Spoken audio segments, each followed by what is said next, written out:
If you've ever thought, this is just who I am, I've always been this way, this is my personality, it might not be.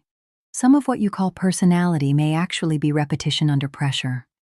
Survival roles feel permanent, not because they are identity, but because they were practiced repeatedly in environments where stability required adaptation.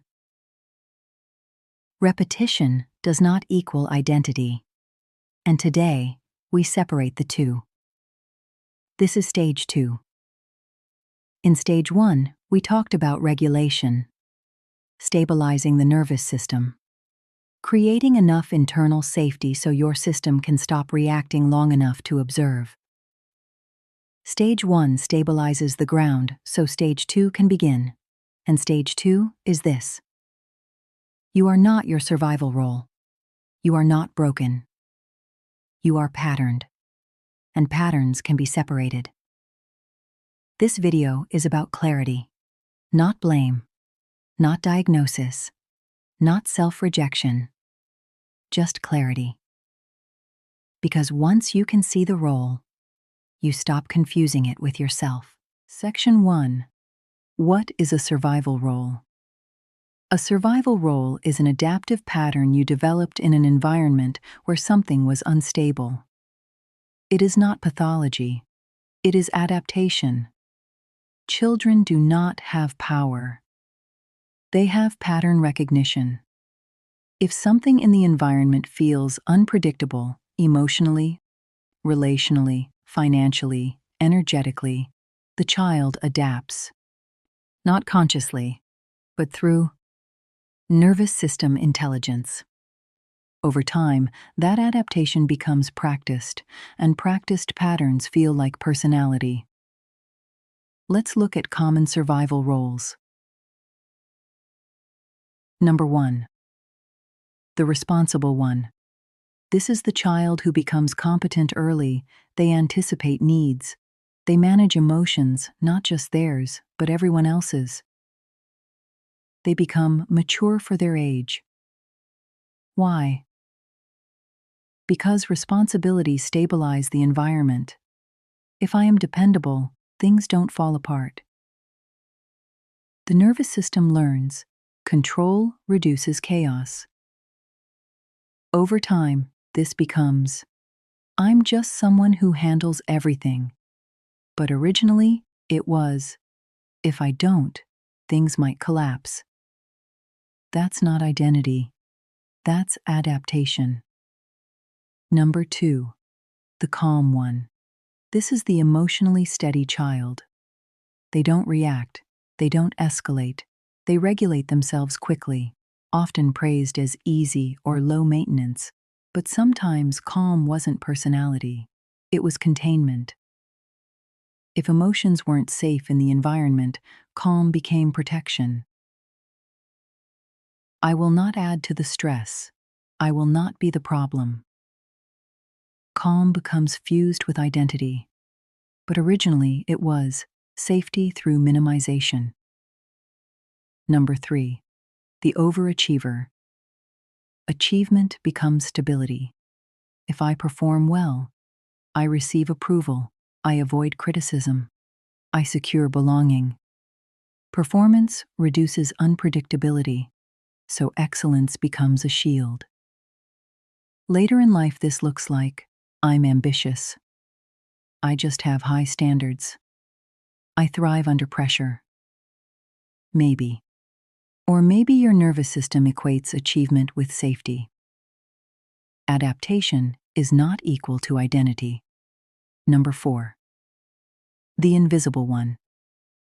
This child learned that visibility increased risk, so they shrink. They observe. They stay quiet. They avoid burdening anyone, not because they lack depth, but because invisibility reduced exposure. Later it feels like, I'm just introverted. I prefer being in the background. I don't like attention. Sometimes true, sometimes learned invisibility. Number 5. The peacemaker. This child detects tension instantly. They smooth conflict. They soften edges. They mediate. Why? Because conflict felt destabilizing. If harmony returns, safety returns. So they become relationally intelligent, but internally hypervigilant. Later. I hate conflict. I just want everyone to get along. I'm empathetic. Yes, and possibly. Your system learned that conflict equals threat. Pause here. None of these roles are flaws. They are intelligent. They worked. But working is not the same as being you. Section 2. How roles become identity. Here's how the fusion happens. Step 1. Repetition. Wires familiarity. Neural pathways strengthen through repetition.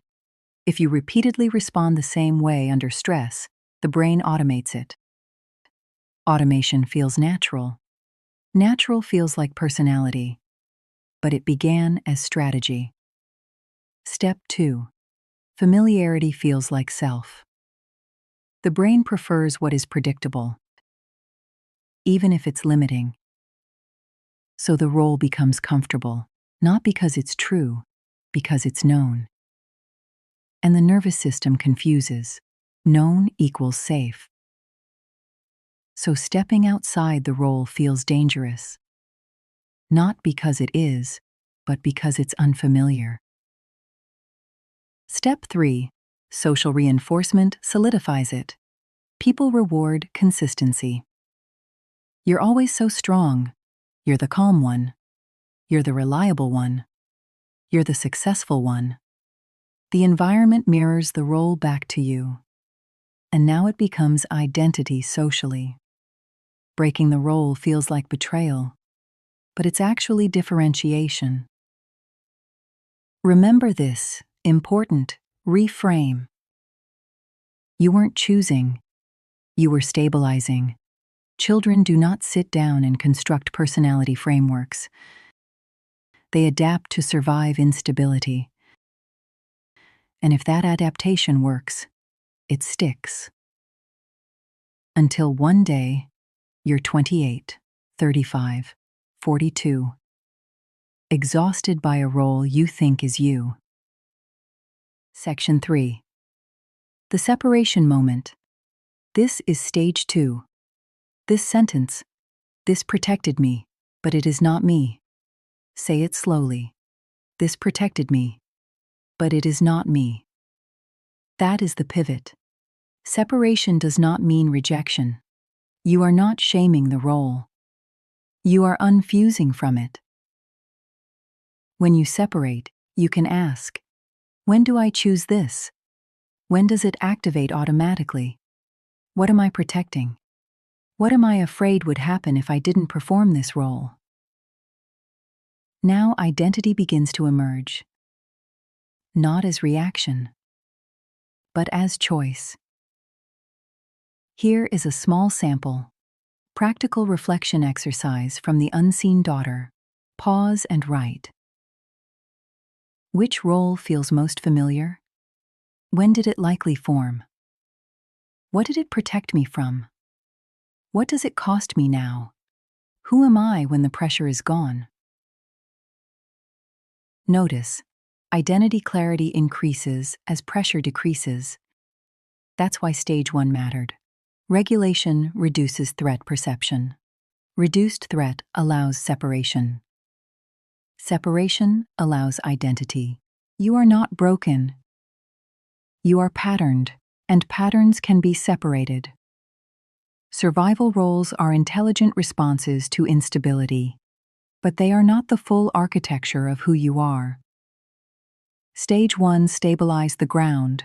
Stage 2 is differentiation, and this is only the beginning of it.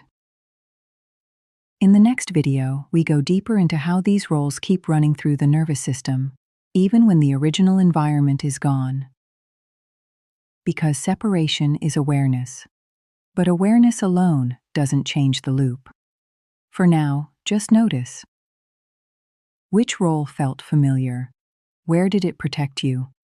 And where is it still running automatically? This channel isn't random awareness. It's structured, stage by stage. We're building clarity in layers, regulation, differentiation, and then structure. So if you want, conversation gave you language for something you felt but couldn't name. Clarity compounds, and this is where yours begins. Subscribe and follow the series.